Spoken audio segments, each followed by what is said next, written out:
मातृ दिवस पालनर एक अभिनव कार्यक्रम आश्विन कृष्ण पक्ष नवमी दिनटी मातृ तर्पण पर उद्दिष्ट चलित मातृ नवमी दिन बरगढ़ सहर भटली छक स्थित दीनबंधु नगर सुप्रिया मार्ग पड़ावासी नेतृत्व श्रीजुक्त प्रभात आदित्य मिश्र बासगृह प्रांगण में मातृ नवमी पालन कर अवसर में एक सभा कार्य अनुष्ठित होता जो मुख्य अतिथि रूपे समाजसेवी श्रीमती कल्पना षडंगी, मुख्य वक्ता रूपे पार्वती गिरी, महिला महाविद्यालय अध्यापिका डॉक्टर संघमित्रा मिश्र एवं सभापति रूपे श्रीमती माधवी मिश्र जोग देथिले।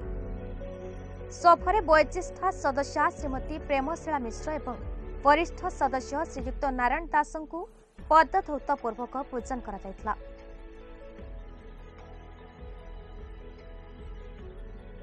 समाजसेवी श्रीमती संघमित्रा पटेल को तांकर शवदाह कार्य श्मशान बंधु संबर्धना दिया जायतला।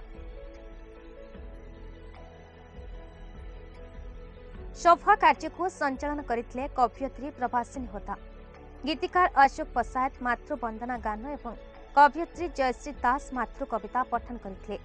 बबिता प्रधान धन्यवाद अर्पण करथिले। अतिथि माने एही अभिनव कार्यक्रम भूरी प्रशंसा करथिले।